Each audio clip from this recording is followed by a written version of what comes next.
Look who it is.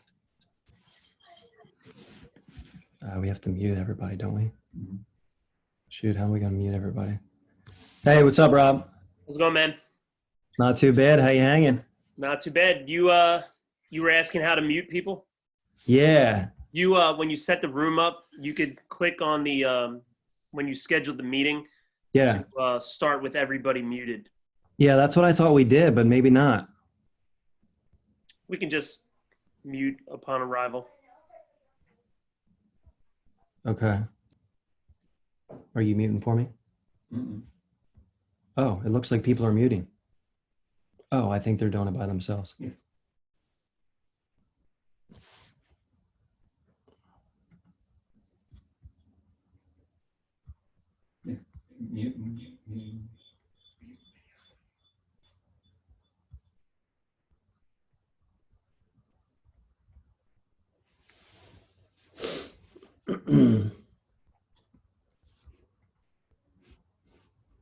Mute participants on entry.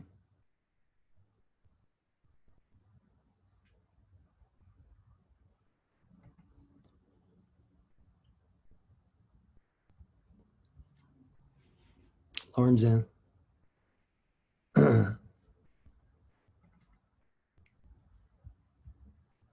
Rob, you must be a pro at this by now. All right, so how do I get that chat box open? Oh, there it is. Yeah, gotcha. Gotcha.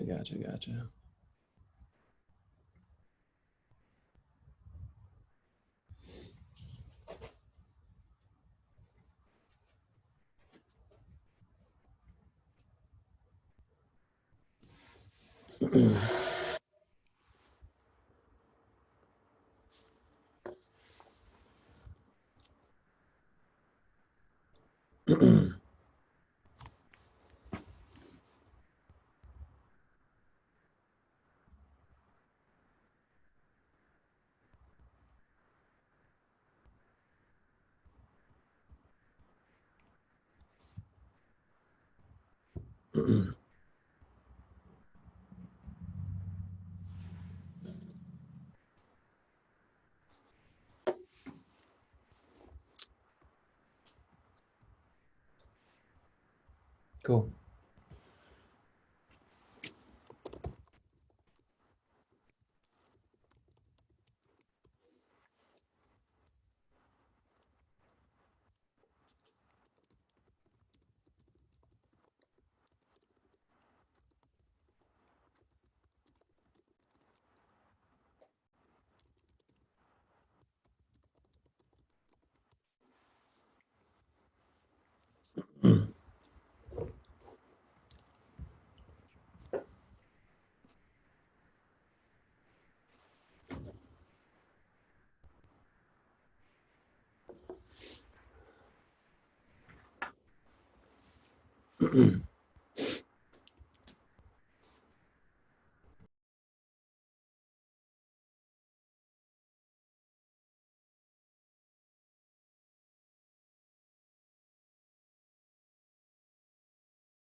All right, guys, we're going to get started here.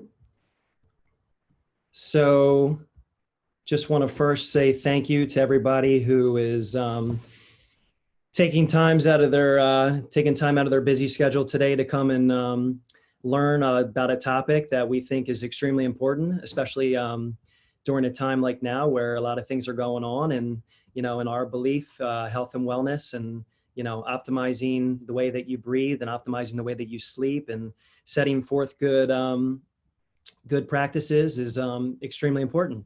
So without further ado, I'm going to get started. So just real quick, here is my email address. If anybody has any questions or comments or wants a copy of my slides at the end of all this, feel free to reach out to me and email me. I'll be more than happy to provide any of these slides for you. So just to go over a little bit of housekeeping, Zoom webinar etiquette.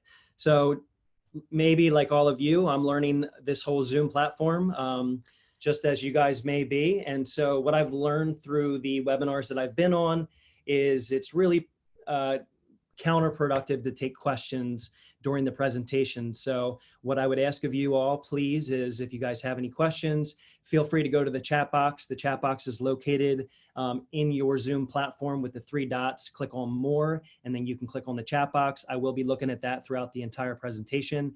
And then Lauren and I will address every single one of your questions that you guys have at the end of all this. Okie dokie. So this is a little bit about me. I'm the first speaker today, and then we have Lauren. I'm going to go into a little bit of my background. So for those of you who don't know me, I was born and raised in Pike Creek, and I grew up as a local kid. I went to charter school at Wilmington for high school. I went to University of Delaware for my undergraduate degree, and then I went to the University of Maryland School of Dentistry. Since then, I would say my real education has started. I came out with a dental degree. And I would say the last probably 5, 6, 7 years is when I've really devoted myself to, gaining the knowledge that I use on a day-to-day basis, gaining the knowledge that I use, routinely in my TMJ and sleep practice that I have. And so as you can see, I have a few more letters behind my name, which I'm extremely proud of, and took a whole lot of hard work. So I'm board certified in a lot of craniofacial pain and dental sleep medicine governing bodies. I've spent a ton of time studying this stuff. And so it's a dream for me to be able to practice this on a daily basis. I'll let Lauren kind of introduce herself a little bit later, but Lauren is an absolute pleasure to work with. Lauren was with me when we were in my dental practice when we started. Lauren is a registered dental hygienist. So she used to take care of people's oral health for a living. She was very popular within our practice. So when Lauren and I exited our general practice, there was a lot of patients who really miss her. But like myself, Lauren has also been advancedly educated in a number of things. She is now oral facial myofunctional therapist, and she's also has advanced training in Buteyko breathing, which I know she's going to share a lot of things with you guys today on that topic. We are very fortunate, Lauren and I, to be able to work with an awesome team here at the Pain and Sleep Therapy Center. Here's just a few of our team members here. All of these guys are awesome. They come to work every single day and just with very high energy, very advanced clinically. So I'm very fortunate to be able to work with such an awesome team. As far as the services we provide here at Pain and Sleep, so I mean, we do a ton. Today we're going to focus a lot on sleep and breathing. So you'll see that first one is what we call airway. So airway is the act of breathing, and airway is the actual physical space that we breathe through. And so the airway controls so much and dictates a large percentage of our health. So we always put airway number one because, as we like to say in our practice, airway trumps all. We also treat TMJ. We do TMD disorders here, primary headaches. A lot of patients come and see me after they've seen 5, 6, 7 providers. Nobody's been able to kind of figure out what's going on. So we see a lot of that undiagnosed pain of the head and the neck. We have an infant program and we have an adult program for oral restrictions, which For some of you may know that as tongue and lip ties. So we are very fortunate enough to work with a very talented doctor, Dr. Joanna Green. She is wonderful. She has the most amazing baby infant tongue tie release program, in the region, really. So we're really blessed to have her here at the center with us. She's created quite a network and has been, impacting families for a number of years now. And then I do the tongue and lip tie releases for adults. We do have myofunctional therapy here, which I know Lauren would be anxious to do another webinar on that at some point if you guys are interested. So myofunctional therapy is basically like physical therapy for the mouth. So there's a whole lot more involved with that, and maybe Lauren will touch on that a little bit later, or maybe you guys have questions on that. So keep that in the back of your minds. We do see a lot of kids nowadays at our practice, pediatric growth and developmental issues. So we are looking for good jaw development. We're looking for good airway development, and that is the kind of foundation for all the things that we see later on down the road to determine whether or not a person's going to be healthy and can breathe properly and sleep properly as well. So like I said, we do a lot of breathing. I relate all of this stuff to breathing. Here at the Pain and Sleep Therapy Center, we would classify ourselves as an airway-focused integrative center for health and wellness. And our mission is we provide hope, and we enhance the quality of life for adults and children by finding the root cause of their problem. And we want to improve people's sleep. We want to increase energy levels. We want to alleviate pain. And we want to, of course, promote proper growth and development.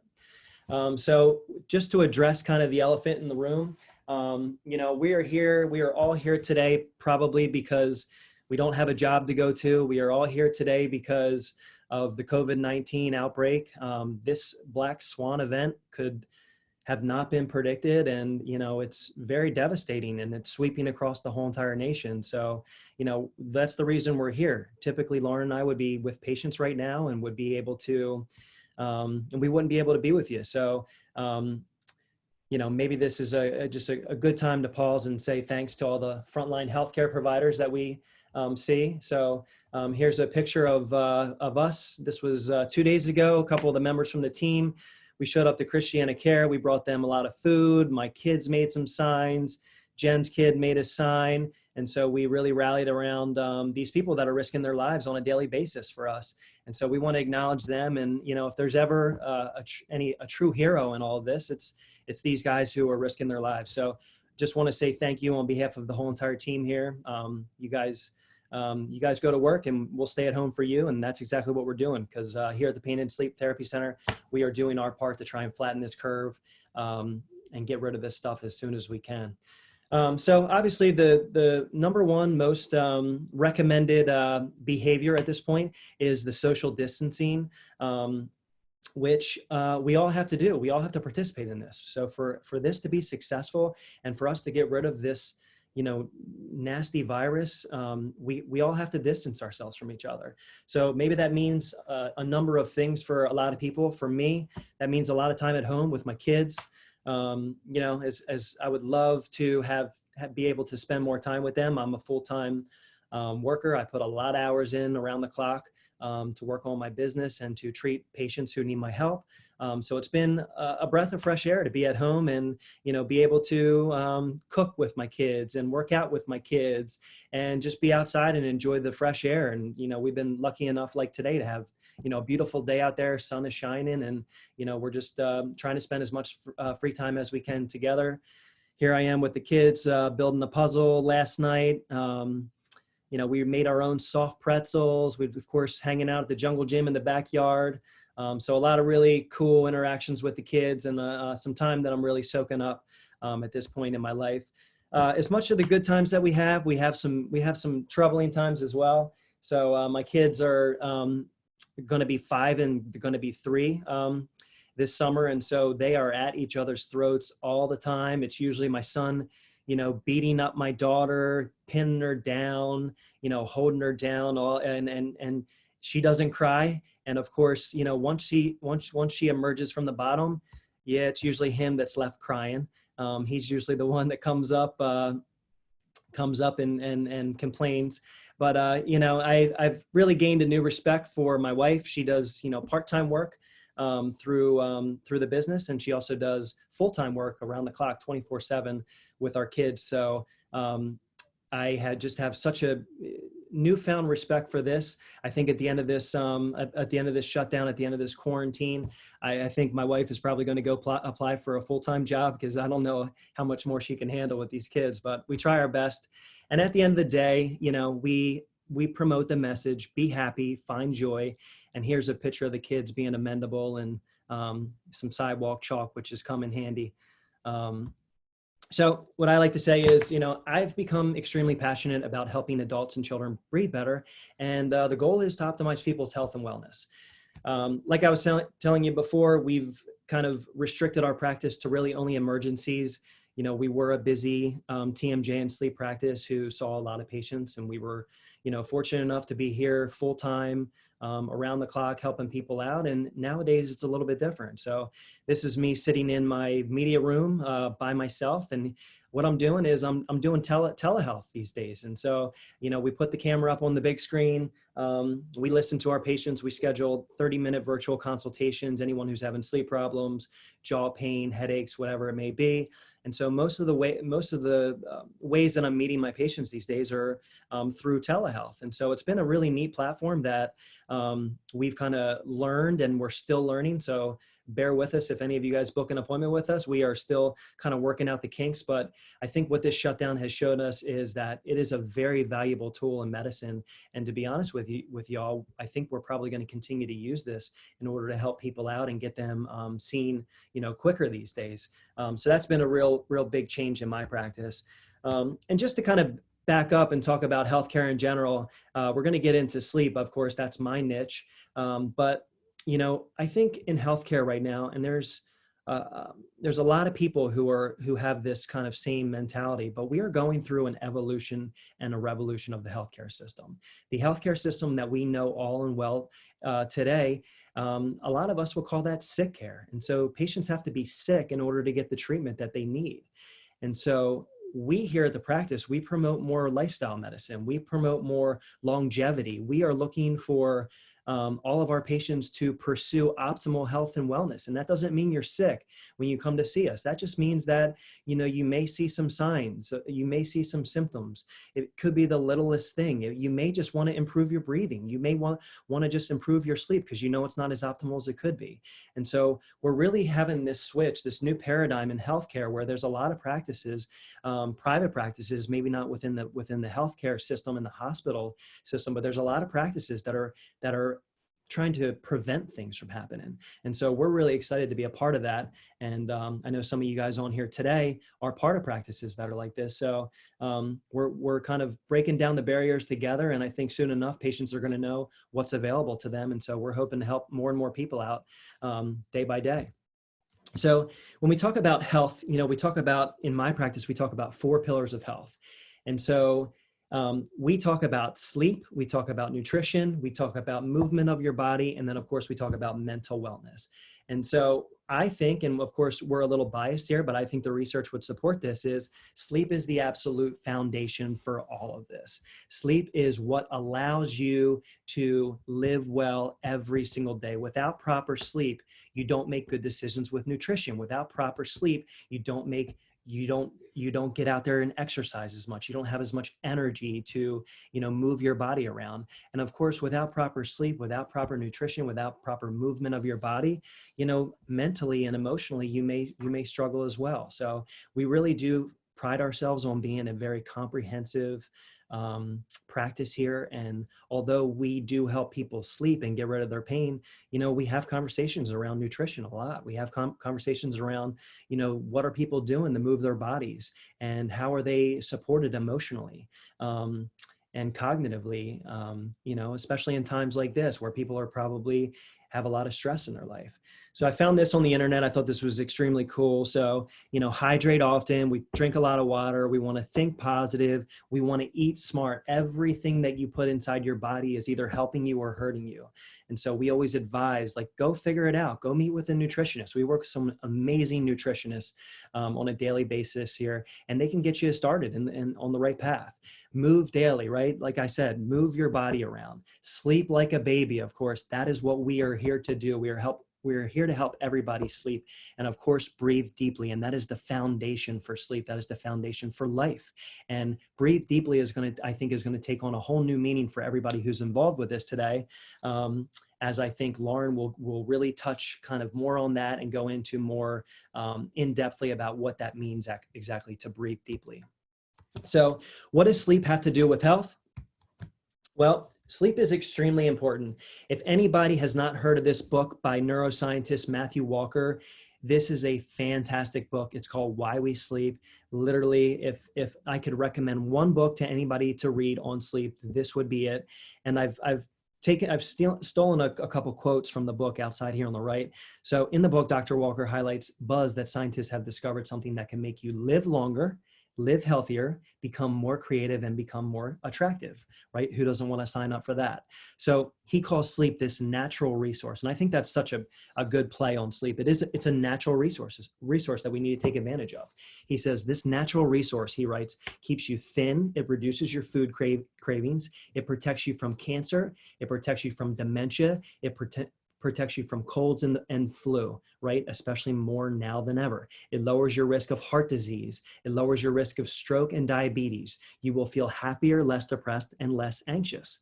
And these are just a few advantages of a complete night's sleep. So I don't know about you guys, but sign me up for all of that. The importance of sleep. We sleep more than a third of our life. So it's something that we really need to make sure we do well. And what happens when we sleep? I'm not going to get too micro here. I'm not going to get into the science behind everything, but I want you guys to understand when you sleep, very important things happen both in your brain and in your body. Your brain has a chance to recharge itself. Your cells, the very basis of what you're made of, your cells have ability to repair themselves.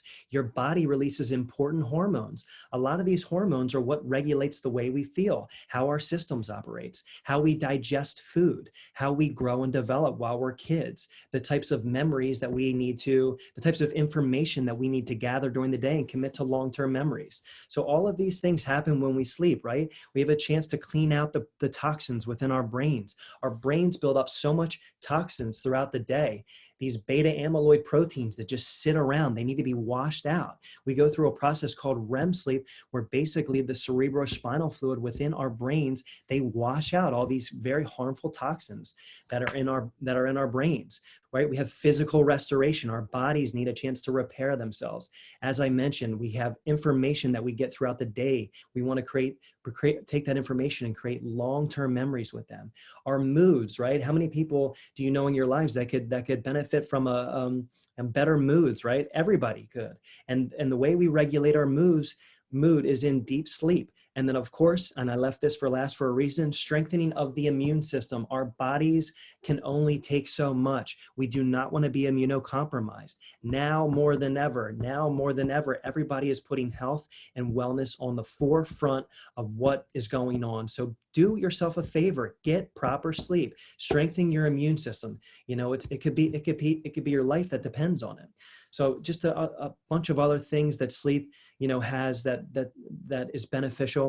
Really, I'm not going to go into everything, but really what they're trying to figure out now, and the neuroscientists that are working on this out of Cal Berkeley and over in Europe, they're trying to figure out if there's any process in the brain or the body that is not affected by sleep. And literally there's nothing. So sleep literally affects everything. And I felt like I should throw this in here, sleep to prevent the coronavirus, right? Good sleep, our immune systems get stronger and we get less stress. Stress is a huge factor when we talk about our immune system, right? If we have disruptive sleep, if we don't get enough sleep, if we have things like sleep apnea, right? We're releasing these neurotransmitters, these cortisol, adrenaline, norepinephrine, these very harmful stress hormones that go through the whole entire body that really decrease the immune system. So we need good sleep, strengthen the immune system now more than ever. So how much sleep do we actually need? Well, this varies throughout life. Of course, as we know, as a baby, we sleep pretty much all the time, and there's no coincidence to that. Sleep is important for growth and development. Sleep is important for both physical and cognitive development. So of course, when we're young and we're molding ourselves, we need more sleep than when we're older. But the myth that's out there that I hear all the time is, I can get by with 5 hours of sleep, or this person needs 11 hours of sleep. Like some of my assistants at the center here, they need 10 hours of sleep, 11 hours of sleep in order to feel kind of refreshed. Well, that's not normal. Nobody should be getting only 5 hours of sleep. Nobody should be getting more than 8 to 9 hours of sleep and not feeling refreshed. So we'll talk a little bit more about why these things happen as we go into the presentation here. So again, not to get too scientific for you, and this is what's called a hypnogram, but basically what I put this up here is to show is that there are different levels of sleep, right? And it's really important for us to kind of make our way through our natural sleep cycles without having any interruptions, whether that be physical or that be mental, right? We want to make sure we get through every single little phase of our sleep. There's usually about 5 sleep cycles here. As you can see, that non-REM stage 3 sleep, that is the deepest level of sleep that we can have. And as you can see, that's concentrated mostly in the first half of the night. And then that REM sleep, the red line that you guys can see kind of closer to being awake, that's kind of our dream sequence. That's concentrated more in the second half of night sleep. So as we like to tell our patients here at the center, the first half of the night, the first 3.5, 4 hours, that's dedicated to body healing. The next 3.5, 4 hours, that's dedicated to brain healing. We need both. We can't subsidize one for the other. We go through these sleep cycles. It's our natural circadian rhythms. It's our natural biologic clock. We need the first 4 hours of sleep. We need the last 4 hours of sleep. No ifs, ands, or buts.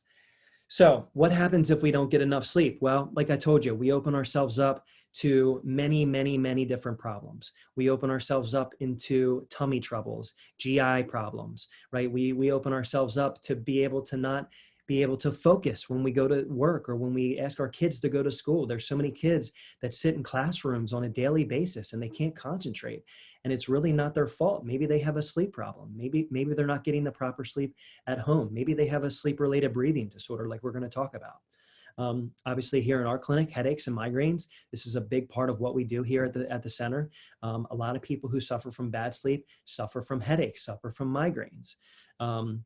Weight gain, this is a huge one. We see so many patients in our practice that suffer from, the inability to lose weight. And really the hormones that are released at nighttime are really balanced during sleep. And that's what allows you to be hungry or not hungry. That's what kind of controls these hormones. And so there's basically the 2 hormones that affect this. There's the adrenaline and there's the leptin. And so the adrenaline tells us we're hungry. The leptin tells us that we're satisfied.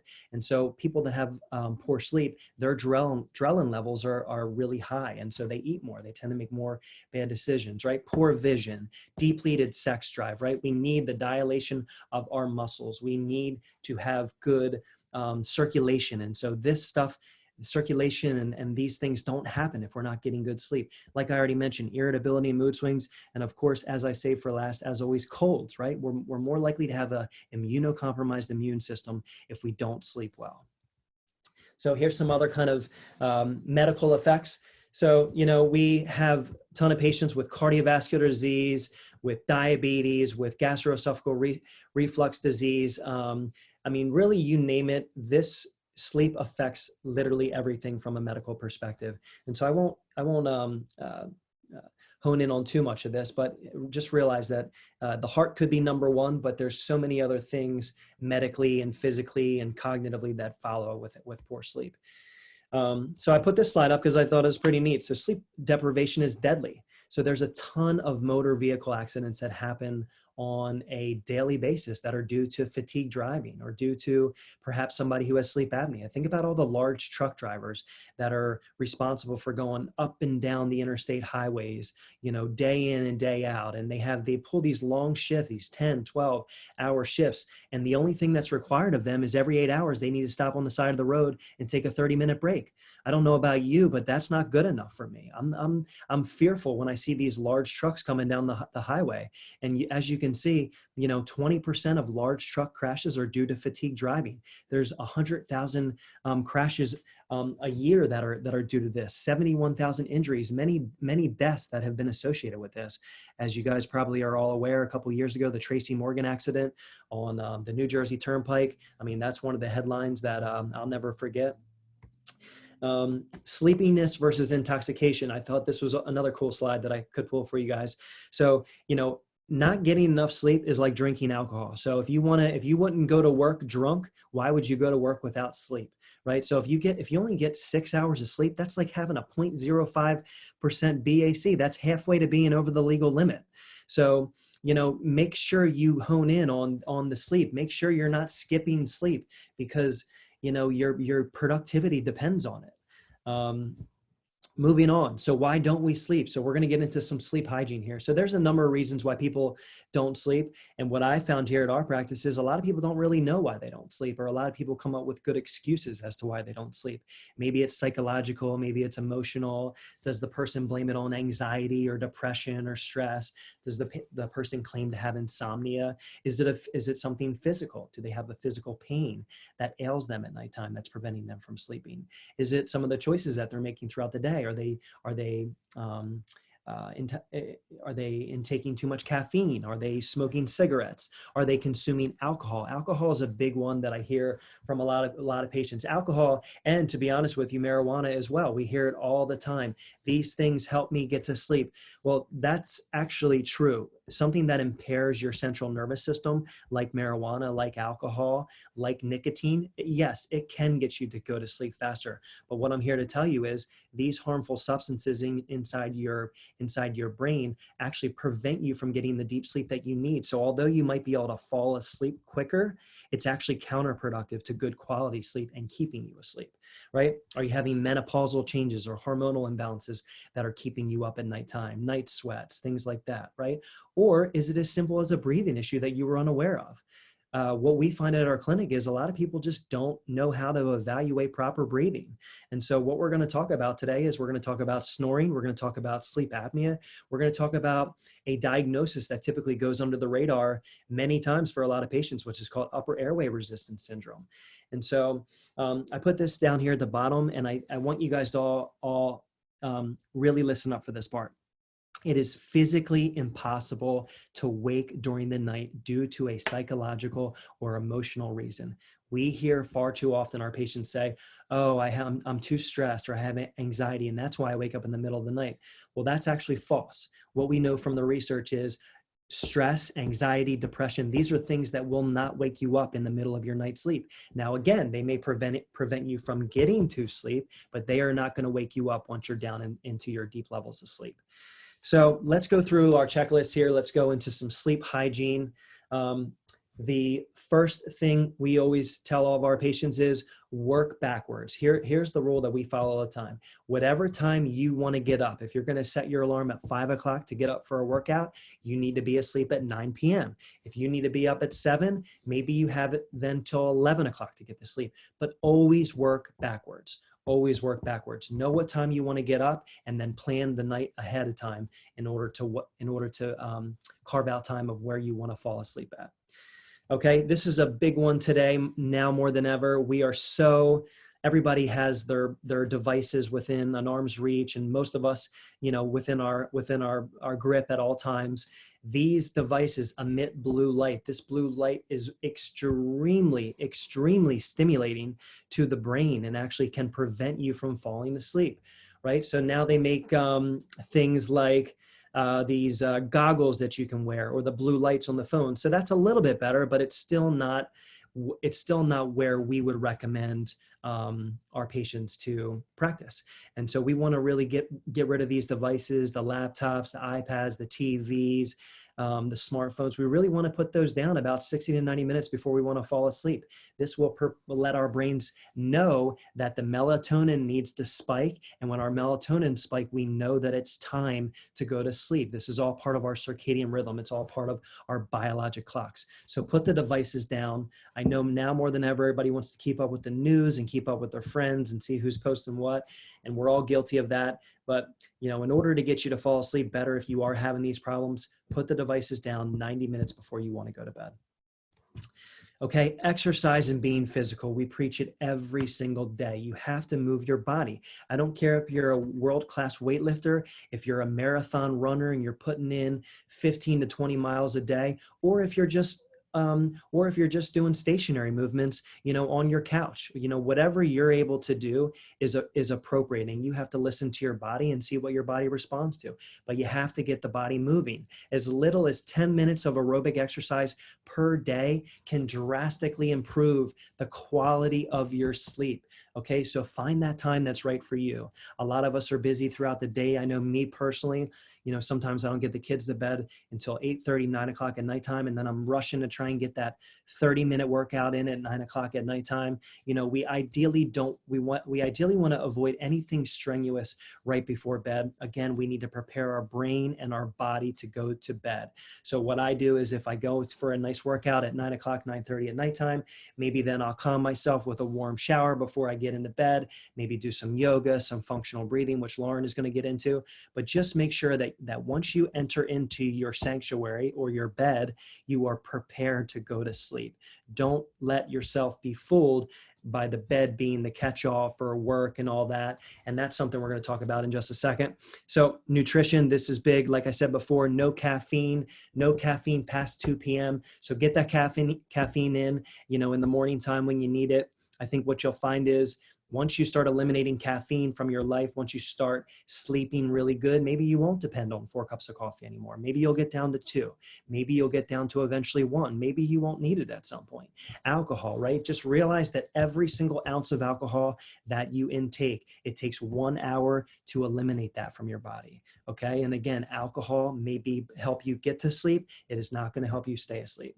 Okay, other foods can become inflammatory to you. So it's really, really important, whether you know this or not, to understand the foods that agree with you versus the food that don't. Here in our practice, we found that a lot of sugary things, that a lot of things filled with gluten, a lot of, carbohydrates, and dairy products, these things can become inflammatory to a lot of us. But again, we are not nutritionists. We work with great nutritionists who we can get you hooked up with, but it's really important to know which foods help you sleep and which foods are going to hurt your sleep. So we came up with this little adage: eat breakfast like a king, lunch like a prince, and dinner like a pauper, right? So we want to get those calories in ahead of time. We want to get our bodies the fuel, and we want to prevent some of these bigger meals from happening right before sleep, because our bodies just don't do well processing them. Okay. So some medications. So all the time in our practice, we see a lot of people who are on a lot of medications. There's a ton of medications that our patients are on these days that actually prevent good quality sleep. We see a ton of patients on anxiety medications, depression medications. And a lot of these can become more stimulants and can become counterproductive to sleep. So again, we're not in the business of getting you off of your meds. That is something you need to speak with your prescribing doctor about. But again, that's something that we would address here within the office, and perhaps give you some talking points to go talk to your physicians about. Napping. So napping can be really good. Don't get me wrong here. A short nap is recommended. It's a good way to catch up if you haven't had the best quality sleep the night before. The research shows us that a nice 20 to 30 minute nap can be good for short-term alertness. An afternoon nap is fine, but do not nap after 3 p.m. Naps after 3 p.m. actually will throw off, again, our circadian rhythms. They can disrupt our sleep. They can prevent sleep onset, which is a big thing. And then patients think they have insomnia. So just make sure you're timing your sleep throughout the day and throughout the night timely, and making sure that it agrees with your body. Your bedroom. So like we tell all of our patients, treat your bedroom like a sanctuary. Do not bring homework. Do not bring your research. Do not bring your devices. Do not bring your stress into bed with you. Okay, try and eliminate watching any movies or any TV that's going to get you high. That's going to give you high anxiety or make your adrenaline rush. These are all things that we want to keep out of the bedroom, right? The TV room is the TV room. The bedroom, that is your sanctuary. There's only a couple things that should be done in the bedroom, okay? And sleeping is the number one thing, all right? Um, So environment, a lot of our patients don't realize this, but there are optimal sleeping temperatures, and this is through the research. So we want to make sure you're sleeping in between 60 and 68 degrees. I like 62 degrees when I sleep. And a lot of people may think that that's extremely cold, but that is personally what I like best. But 68 is at the very, very top. Our bodies need to go through their circadian rhythm. It is very important in order to drop you down into deep, good quality sleep, in order to lower your internal temperature to a temperature that's actually productive to deep quality sleep. All right, soft lighting when you wake up, blackout curtains. These are things that have all been successful for a lot of our patients who suffer from sleep problems. Sleep masks are good. Make sure you have the right mattress, right? Make sure you have the right pillows that are suited for you, whether you're a back sleeper or a side sleeper or a stomach sleeper. They make a lot of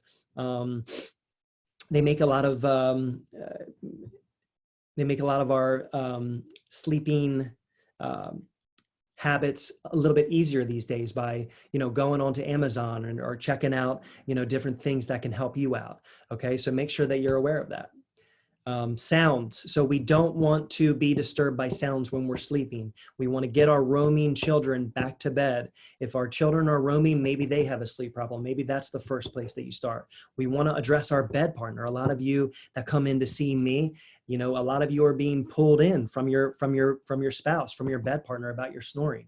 Okay. So snoring can be very disruptive, not just for your sleep, but also for your bed partner's sleep. So make sure that you're addressing anyone in your household who is making these noises that are preventing you from sleeping properly.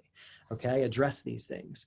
Download apps. There's white noise apps that are out there. There's apps that help you fall asleep. So everybody has different things that work for them. So I would highly encourage you to go out there and figure out what works.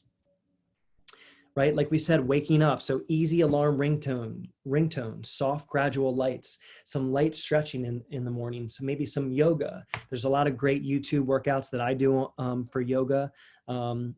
When I wake up in the morning, don't grab your phone. That is the most stressful thing you can do right when you wake up, is grab your phone and check on things that are going to, again, stimulate that optic nerve, stimulate the brain. And that is not a soft wakening. We're all about the soft wakenings and helping you kind of transition into your day. So those are the sleep hygiene tips that I have. Now we're going to move into one of the more important things that we talk about on a daily basis with our patients here at the clinic. So what happens if there is something preventing us from getting good sleep? And so what I'm talking about is those breathing disorders. And so I'm going to start off with this slide because I think it's extremely profound. A ton of patients that walk into our office, they all claim that they have insomnia. Well, do you or do you not? This study that was published in 2014 by the Mayo Clinic basically took 1,200 people who said that they had insomnia, and they tested all of them for sleep apnea. Turns out 91% of people tested positive for sleep apnea. So these people are walking around saying that they have insomnia when really the brain is just learning to not allow them to go to sleep because it's learned over time that it's counterproductive to be sleeping. Sleep apnea is something that we need to address. So what is this sleep apnea stuff? And the umbrella term that we like to say is sleep disordered breathing, because there's many different variations of this. So you can have what's called snoring. You can have obstructive sleep apnea, which is the medical condition that has to be diagnosed by a doctor. Or you can have upper airway resistance syndrome, which we're going to get into. So we have to know where on the spectrum we are. There's normal breathing, there's occasional snoring, and then we get into problems. Whenever someone snores more than occasionally, that is a serious problem. And snoring actually is the body's alarm clock telling us that something is wrong. It's our body telling us that it cannot breathe, that the airway has been compromised. And so snoring is something that we take very seriously here, and rightfully so. The literature that's out there on snoring tells us this. It tells us that if you snore, independent of having obstructive sleep apnea, patients who don't even have obstructive sleep apnea, patients that snore have increased risk of carotid atherosclerosis. So for everybody out there, what that means is plaque buildup within our arteries. So I don't know about you, but if I know somebody who snores, I'm for sure going to tell them so they can they can prevent some of these cardiovascular issues that are surely to follow as they get older. These plaques that build up can become very dangerous. They can lead to stroke. They can lead to heart attacks. I mean, a lot of these things are kind of the silent killers that build up in many, many years of an undiagnosed snoring problem. Okay.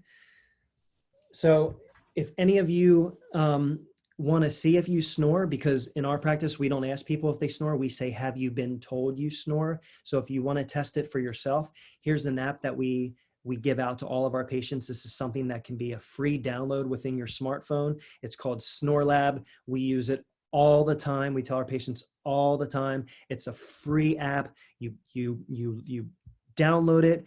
You press play, you leave it on your nightstand. When you go to sleep, you wake up in the morning with a full recording, with a full report. You can see how loud you snore. You can see when you snore. It's a really, really, really good diagnostic screening test to be able to figure out if there's a problem. Because what we find is a lot of people don't know this because they're sleeping when they're snoring. So to get more into the medical condition, so obstructive sleep apnea is basically a situation where the airway becomes compromised and the airway becomes blocked. And that means the muscles in the back of your throat, they actually fall back and they cut off your breathing. And so this is something that happens over and over and over again repeatedly. Right? So here's some signs to look out for all of you who think you may know somebody, or maybe you have this. Signs to look out for sleep apnea. These are kind of the dead giveaways. Snoring, witness apneas. And what that means is your wife or your husband or your bed partner says, hey, you were gasping last night, or you were having some points where I thought you stopped breathing, right? That is a dead giveaway. That probably means you have more of a severe problem. Right? Morning headaches. If our oxygen levels are low at nighttime, of course, we're going to set ourselves up to have more headaches, excessive sleepiness and fatigue during the day, right? Like I talked about, insomnia. A lot of insomnia can actually be mistaken for what really is sleep apnea. Difficulty concentrating during the day. This is another huge sign. Memory problems. Like I told you, at nighttime in REM sleep, we take our short-term memories and we convert them into our long-term memories. We convert them and we file them into the long-term databases that are located deep within our brains. So if we have memory problems, especially short-term memory problems, like we can remember what we did when we were 15 years old, but we can't remember what we did last Tuesday, this is another significant sign that you're not getting the level of sleep that you need. Right? Waking up frequently to urinate. We have so many patients in our practice. Oh, I just wake up to use the bathroom. Well, that's actually not normal. Unless you've seen a physician and they've told you that you have an enlarged prostate, that is actually not normal. It is not normal to wake up in the middle of the night to urinate. And as we get older, maybe once, maybe twice is acceptable. But we see people that wake up 3 times to use the bathroom at nighttime. That is not normal. Dry mouth or sore throat after waking up from sleep. This is another huge one. If our lips creep open when we're sleeping and we're getting air in through our mouth, that is usually the absolute first sign of a sleep-related breathing problem. Our mouths should not be sore. Our throat should not be sore. Our mouths should not be dry when we wake up. If they are, you may want to think about recording yourself and figuring out if your lips drop open at nighttime. That is a huge, huge sign. Upper airway resistance syndrome. So I got the approval from this pretty lady here on the slide, Jen, who's my practice development coordinator. So, she has been talking to me for a long time about her sleep problems. And so we brought her in and we did an exam. It was not just a few months ago. And we found out like all of her symptoms, they actually carried a lot of weight. And we found out that she has what's called upper airway resistance syndrome. And so the people that usually have test positive for this are the people that typically have difficulty falling asleep. They may have some fatigue during the day. They may need that afternoon boost of caffeine. They might have mood disturbances. They might have anxiety or depression. They might just be more in a state of fight or flight and have these stress levels that are very high. If we don't sleep properly at nighttime, we're going to develop these things. And like I said, snoring, upper airway resistance syndrome, this is just the start of the spectrum that will eventually lead to sleep apnea, which is the medical condition that's more kind of mainstream. Okay, so know if you have this. So how many people have these issues? Well, it's very common. 40% of adults over 40 snore. Approximately 87 million Americans. That is a ton of people. About 40 million Americans have sleep apnea, 26% of the population. That's crazy. Like 1/4 of our population is suffering from a sleep-related breathing disorder called sleep apnea that can actually be diagnosed. And the problem is less than 10% of the people that have this have been diagnosed. And even more concerning is all the people that have been diagnosed, less than 25% of them have been successfully treated. Right? So we need to know there's a ton of people out there that can benefit from getting information and choosing a therapy that works. And there's a lot of therapies that are out there. So I can't emphasize this enough. You have to see somebody who has education in the sleep medicine world, whether it be me or your sleep physician. There are people that have taken considerable parts of their careers to study this stuff and become experts at this. And so I think any of my colleagues would agree with me that are in the sleep medicine world and who are board certified through sleep is that it all starts with a proper diagnosis. We need to figure out what's going on. Like I said, is it snoring? Is it sleep apnea? Is it upper airway resistance? What is it? What's going on? So we need to have that diagnosis. And then we need to choose the correct therapy for that, right? Is it the CPAP? As you can see over here on the right, this guy wearing the mask, CPAP is kind of the gold standard. If you go to a sleep lab, that's typically what you're going to get, is you're going to get a sleep lab no matter what your diagnosis is, which is okay if you can wear it. CPAPs actually work pretty well if you can withstand that. The problem with CPAPs is a lot of people hate them. A lot of people fail them. A lot of people become claustrophobic and leave them on their nightstands. You know, the famous Reggie White, who died of sleep apnea, they found his CPAP, you know, on his nightstand as he wasn't wearing it. So again, if you don't wear the CPAP, it doesn't work. Again, another therapy that we do here at our center is we make oral appliances. As you can see, where these oral appliances fit in the palm of your hand, they go on inside your mouth.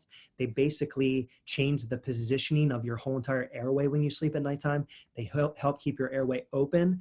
And so we do a ton of these for patients who don't want to do CPAP, who qualify for these instead of a CPAP.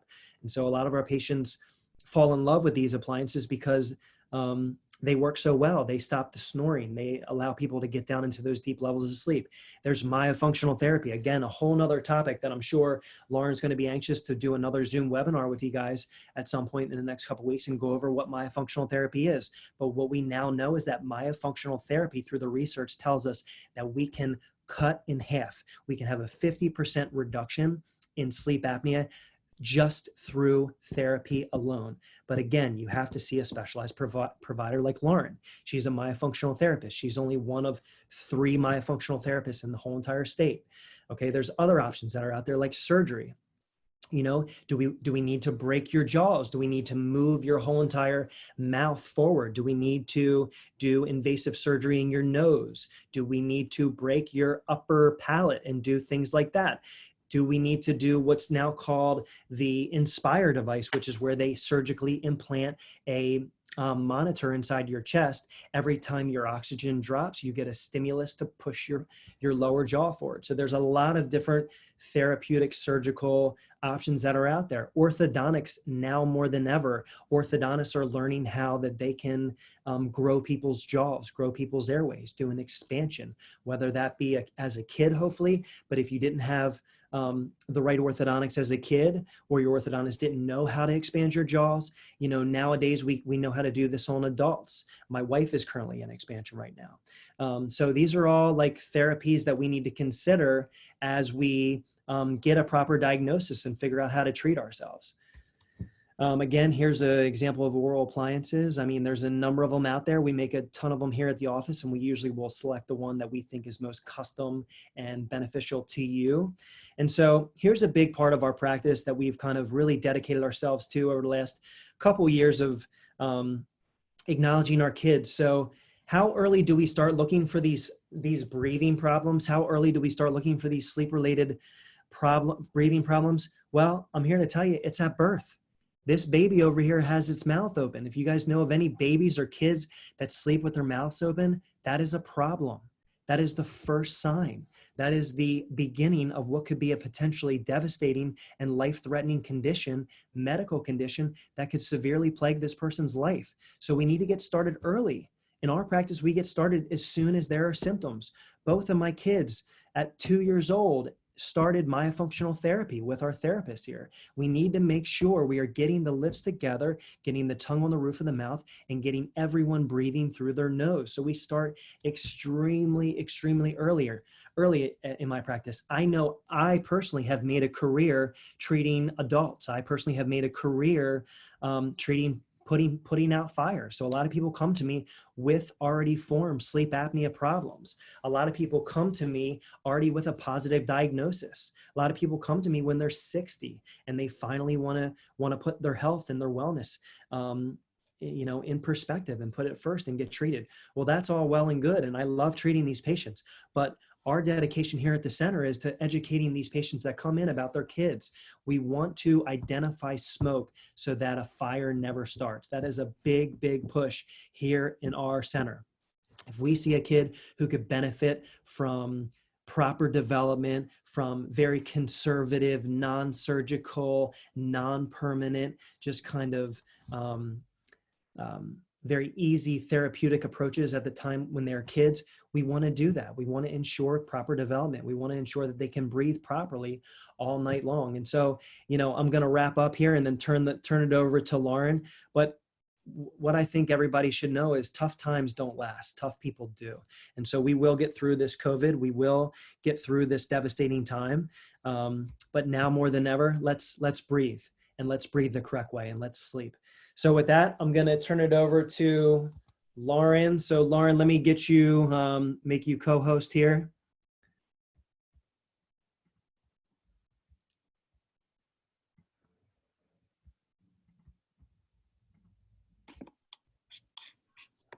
Okay, Lauren, are you there? Yep. Awesome. All right. And I guess, can you hear me? Yeah, I can hear you perfect. Okay. All right. Perfect.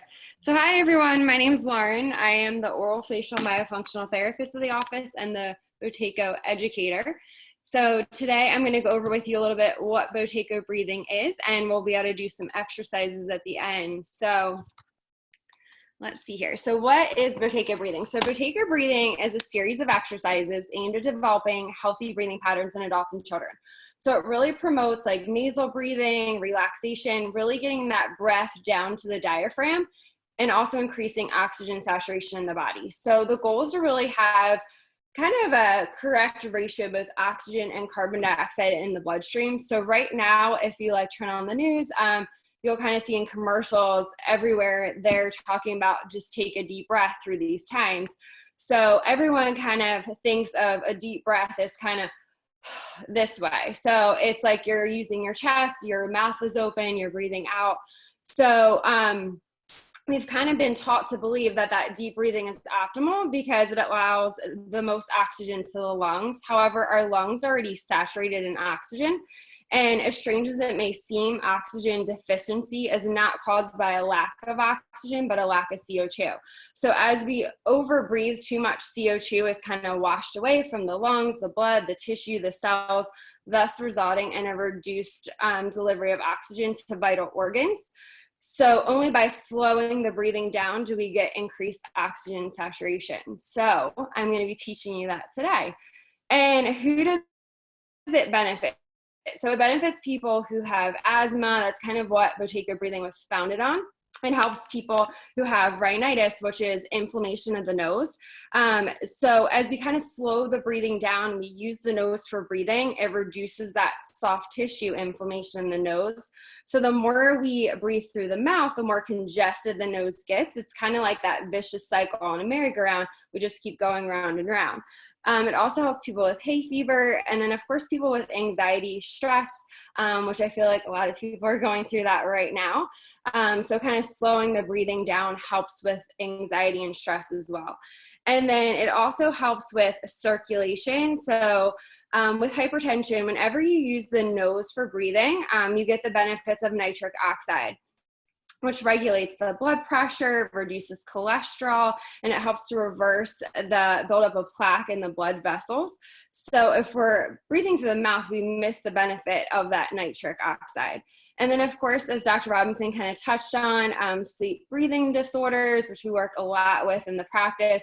So as he mentioned earlier, insomnia obviously is a risk factor for sleep apnea. So it's kind of that drive to stay awake. The brain knows something bad is happening at nighttime when we're sleeping. And he even touched on snoring and how that itself can cause plaque in the arteries. So of course, slowing the breathing down helps with all of these things. Same with people who have sleep apnea. If you kind of decrease the rate of air coming in, slow that breathing down, there's less susceptibility for that airway to collapse or cause that vibrate snore noise. So that vibrating snore noise is the first sign that occurs before the collapse of the airway. And then, of course, that helps with childhood development. So it's crucial as we're growing, as we're developing. We want the lips closed. We want to be breathing through the nose. The tongue should be resting at the roof of the mouth. So that's going to create like nice wide arches. It's going to cause the teeth to come in nice and straight. And then ultimately, it'll help the airway to develop nice and wide as well. So thus allowing the tongue not to kind of fall back into the airway, with less risk of sleep apnea in the future. So I always tell people you don't really grow out of it, you grow into it.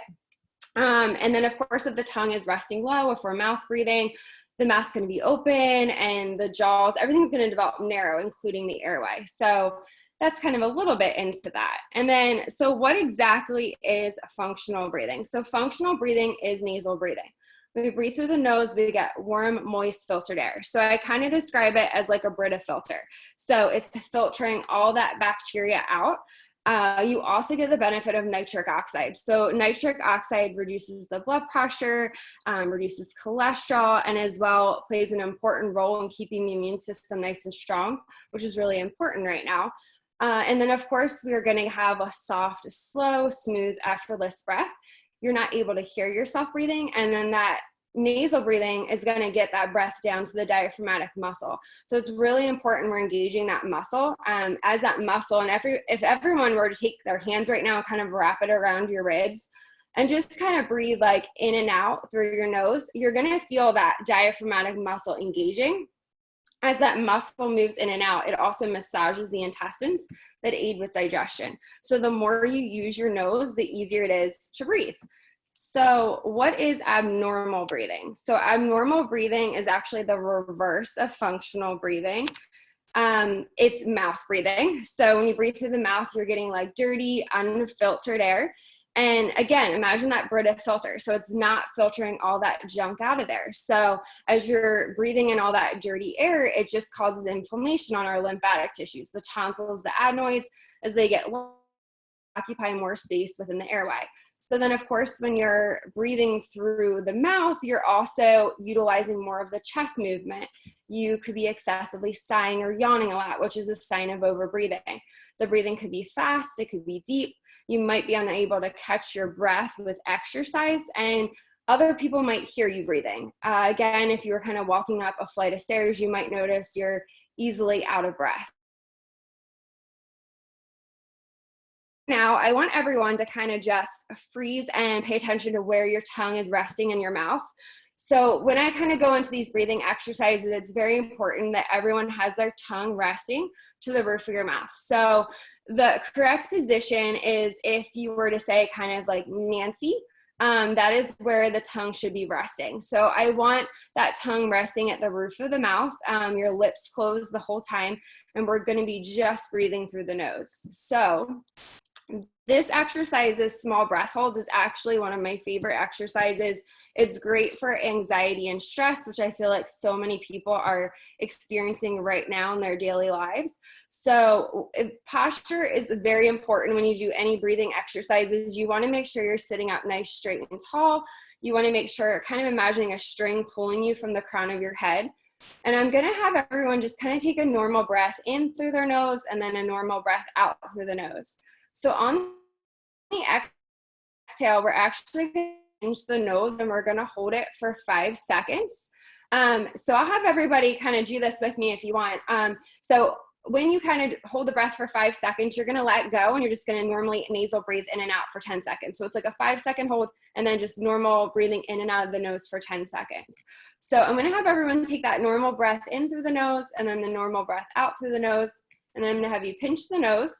And I want you to hold that for 5 seconds. So 5, 4, 3, 2, 1. And then I want you to let go and just normally breathe in and out of the nose here.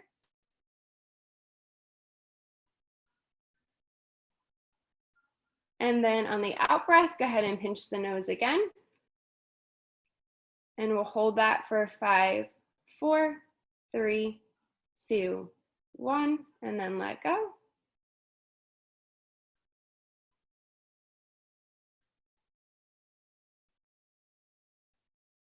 And on the out breath, go ahead and pinch the nose again.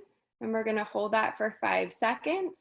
And that's 5, 4, 3, 2, 1, and then let go. And we'll just normally nasal breathe in and out through the nose.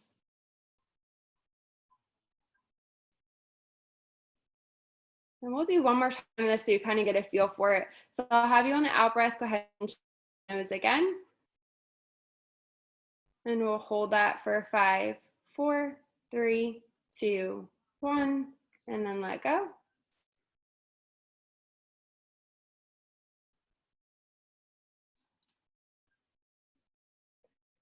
And this exercise should be practiced at least, at the most, the maximum amount of time should be about 10 minutes, up to 3 times a day. So definitely I tell people, as Dr. Robinson had kind of mentioned before, is that first thing when we wake up in the morning, we want to kind of get right to the cell phone.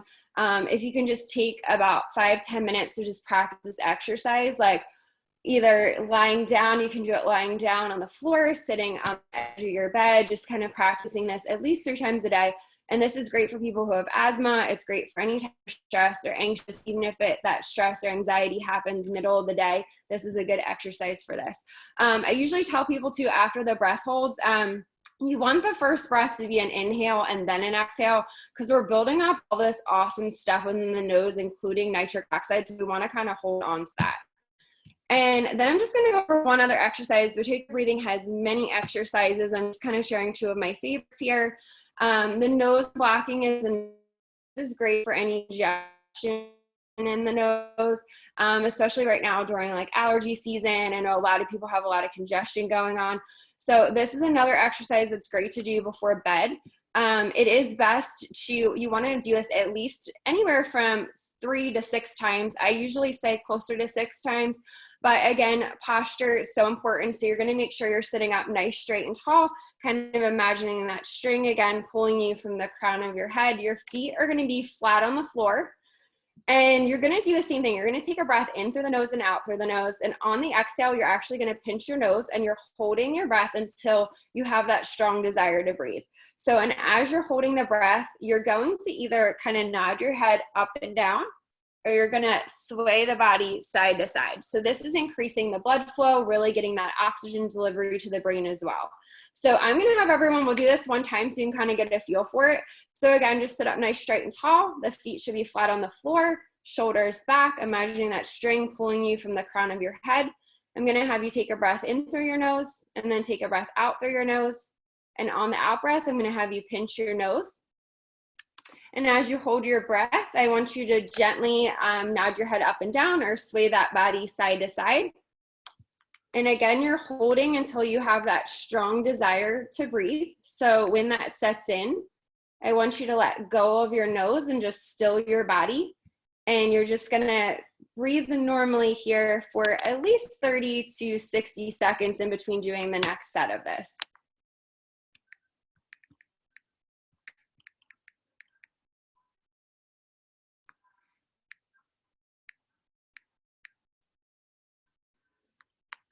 Perfect. So let's just do that one more time so you can kind of get another feel for that. So when everyone kind of, on your next out breath, I'm going to have everyone pinch their nose again.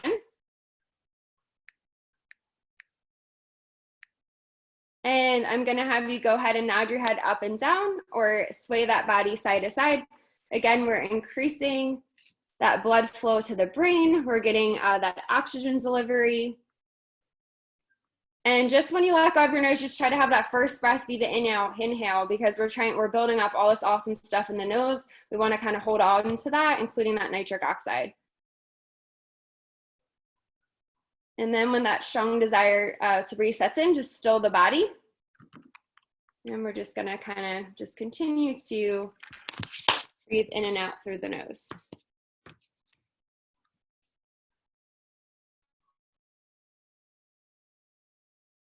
Perfect. So I'm going to kind of end on one little thing. I love this quote here.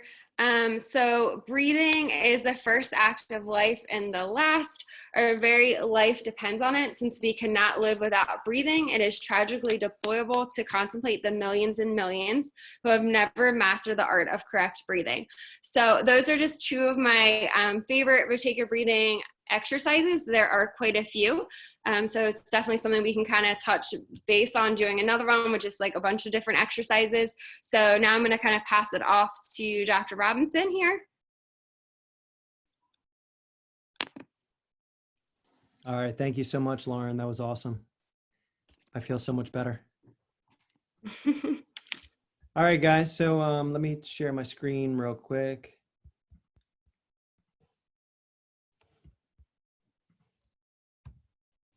So on that note, I just wanted to share one article which I felt was extremely relevant. This was an article that came out back in 2005. And so what this article showed was that the nitric oxide that Lauren was talking about, that nitric oxide that's located within your nasal complex, that's within your nasal sinuses, that nitric oxide actually helps inhibit the replication of the severe acute respiratory syndrome of coronavirus. So we can go back to 2005 and look at the documented research that's available to us that tells us that our best chance of walking around people, our best chance of making ourselves immune to this is breathing through your nose. That nitric oxide up there is not located in anywhere other part of the body as concentrated as it is in the nose. So that nitric oxide is extremely, extremely important. So I found this article last week and I thought that was extremely relevant. And we'll end right here. I thank everybody for their time. So if you guys are interested in any more about what we do, we're extremely active on social media. We're a very fun office. We try and engage with our patients all the time. We have a Facebook page, we have an Instagram page, a YouTube page. Of course, we're very proud of our website. Our phone number is at the bottom if you wanted to schedule a telehealth virtual consultation with myself or Lauren. Of course, feel free to jot down my email again. That's available for you guys if you want copies of these slides, if you want to share them with your loved ones or share them with your friends or your family. I'm more than happy to provide these. And then with that being said, I'd like to open it up to anybody who has any questions. And like I said before, if you could use the chat box, Lauren and I are both unmuted and we can kind of answer anything. So anything you have for me or Lauren, just kind of type it in that chat box. Again, for those of you who aren't sure where it is, if you hover over your Zoom options and you click on the ... the three dots that says more, that'll allow you to pull up the chat box. And then just make sure that your message is being sent to everyone. And so I'd welcome anybody to share any questions that they may have, and Lauren and I are available for you.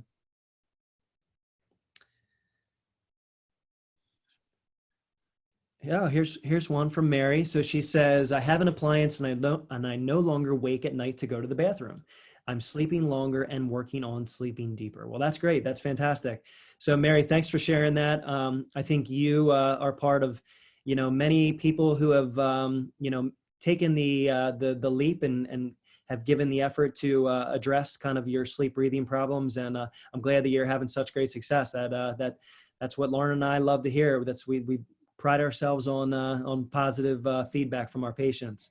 And Mary also says she does mute and nasal cones are awesome as well. So yeah, a big part of what we do in our center here is we always get the nose opened up. We allow that air to come in easily through the nose. A lot of people, myself included, we wear, and Lauren included as well, we wear nasal cones when we go to sleep at nighttime. And nasal cones, I might be able to get a picture of them, but basically what they are is they're just little kind of inserts that go inside the nostrils, and they just help open up the valve that allows air to come in. Great lecture. Thanks for taking the time to educate us. Absolutely. Thank you. Thank you, Rob. Thank you for the comments. So question here, what is a good age to bring a child in to see you guys? So great question. And so, really no age is too soon. We do different things with different ages, and Lauren can probably talk a little bit more about what she does with the younger group. But, all the way from our infant specialist, Dr. Joanna Green, she's amazing, whether or not you think your kid has a tongue tie or whether or not you're just worried about your kid's breathing. Joanna and Lauren are always available, myself included. We're always available to do a consultation. So really no age is too soon. Lauren, do you want to kind of mention just some good ages of when you kind of start therapy with kids? I know it's by kind of maturity level, but can you address that for us? Yeah, I mean, I would say typically I do start as young as 3. We have kind of like a mini myo program from the ages of like 3 to 8. So I would say like 3 is kind of a good age. I usually always make sure they can like comprehend, comply, cooperate. The 3 C's are kind of important to make sure that they can, the parents as well can kind of answer yes to all of those, especially working with younger ones. But I would say like the earlier, the better to kind of intervene. So, yeah. Yeah, great question. Great answer, Lauren. Thank you very much. So, Lauren, we have another question specifically for you that I'd like you to address. So one of our participants said, have you heard of humming in order to increase nitric oxide? Can you answer that for us? Yeah, I actually have. So yeah, humming is actually, that it does, it can help with that. So also is good too, because our airway is surrounded by muscles. So the humming is actually good for all of those muscles as well. So yes, to that question. Awesome. Yeah, and so it looks like we have a local medical celebrity in the house here. Dr. Hasmani has been a part of the lecture for all of you guys who are not familiar with Dr. Hasmani. Dr. Hasmani is a cardiologist. Him and his staff have an amazing team in Pike Creek. They do wonders for their patients. I personally had the privilege to go in and do a full cardiovascular workup given my kind of family history of cardiovascular issues. And I can tell you every one of their staff members is just so passionate about what they do. And really, I would say the sooner you get in to do that full cardiac workup, the better. So thank you, Dr. Hasmani, for being a part of this. We really appreciate working with you on a daily basis and helping your patients. And of course, you helping our patients as well. So Dr. Hasmani said, we have many patients who have normal sleep studies, but low oxygen at nighttime. But by symptoms, they seem to have sleep apnea. How do you approach these types of patients? So to be honest with you, I'm going to kick this to Lauren as well, because really what we do is, so if a patient does not have a positive sleep study, obviously we're going to be unable to put them on a CPAP. But if a patient does have certain kind of metrics that we're looking at within the sleep study that are concerning, like oxygen, of course, oxygen is king. Oxygen is one of the most important things that we look at on these sleep studies. So if we have low oxygen at nighttime, but we have a failure to get a positive diagnosis of sleep apnea, really what those patients are good for is to come in and do a full workup with Lauren. Lauren puts the pulse ox on them. She does a lot of these functional breathing exercises, chair side. And so what we find is a lot of time through physical therapy of the mouth, through Buteyko breathing, through possible of like an appliance that helps hold the jaws in a better position at nighttime, we actually can get some really, really positive results from our patients who fail to have a positive diagnosis of sleep apnea, but we know that there's a breathing problem going on. Lauren, do you want to address that any further? Yeah, I mean, of course, too, we do know of like with the nose as well. So, I mean, some of these people benefit from the mutes. I also incorporate like mouth tape as well. And I feel like that's really good to facilitate like the nasal breathing. Of course, working on proper tongue placement, really getting that tongue resting to the roof of the mouth. That kind of helps to stabilize the jaw, keeping that tongue up. And then, of course, strengthening all the muscles kind of all around like the face and around the airway. So, I feel like those are kind of the main things there. Yeah, for sure. Thank you, Lauren. And so Vincent asked, well, first, congratulations. This person has been in recovery and been clean and sober for 2 years. That's fantastic. Awesome. So it sounds like they're down some weight. They're being more active, really honing in on sleep. And so they want to know if Lauren, you and I would be willing to do a private Zoom meeting for recovery. And sure, yeah, I'll go out on a limb and say, absolutely, we would love Yeah, to. for Anybody sure. who you think that our services could help, we're all about wellness, and you know, whether it be recovering from an alcohol or drug problem, or whether it be from just being normal and trying to optimize your breathing. I mean, Lauren and I are available, and we love helping people. So absolutely, Vincent, we would be more than willing to link up with you outside of here. So thank you for your comments, and thank you for your participation today. All right, Dr. Hasmani, back on the board again here. I agree with you that many people who have insomnia do have sleep apnea, but others have normal sleep tests and require medications. As we get older, many of these meds have side effects, but how do you approach these patients and work with their primary care docs to wean them off of medications? Yeah, it's a good question. So yeah, I mean, you have to be very easy-footed with this. So it's a kind of a little dance you have to do with the patient. First, you have to figure out, you know, a lot of our patients come in and they're very dependent on their medication. So of course, that's not going to be the first conversation that we have with them. We're going to ask them how the medications are doing, what they think their response is, and if they think they're productive. And then we're just going to educate, you know, hey, we see you're on a you know, a benzodiazepam here, and we know that benzos prevent us from getting positive sleep. Are you aware of that? Have you talked to your doctor about that? And then we just kind of let the patient organically get used to this idea, because we're not going to go challenge a physician who probably has no idea that the patient even has a sleep problem, to be honest with you, and challenge their recommended you know, prescription. So we'll probably educate the patient first. And then personally, I like to pick up the phone and call. Hey, Dr. Jones, I saw your patient today. You know, thank you so much for taking time out of your busy clinical schedule. I was wondering if I could talk to you about your patient, you know, Mary Jones here. She's presenting to us with a serious sleep breathing problem. Is there any way we can kind of talk about her meds and if there's any alternatives? And if not, all good. I'm not here to step on anybody's feet. But again, I think it's just about education and making sure that it's an organic and open conversation that we have through with our patients and with the referral doctors, or the doctors who may not even know who we are and what we do. So that's pretty much how we approach it. Would you agree, Lauren? Yes. Mm-hmm. Yeah. Okay, so another question here. So if you suspect that your child has a tongue tie, please come in for a consult. It's never too early to come up with a plan, whether that is treatment of tongue tie or therapy until an age when it can be successfully done with myofunctional therapy. So yeah, perfect, Dr. Green. Thank you so much for weighing in here. Any parents that are on here, or grandparents that are on here, that see their kids breathing through their mouth, that are fearful of a sleep problem, a breathing problem, or even a tongue tie, you know, come in. There's nothing to lose. We do free consultations here all the time, and we're more than happy to do an exam and figure out what's going on. Next here. Okay.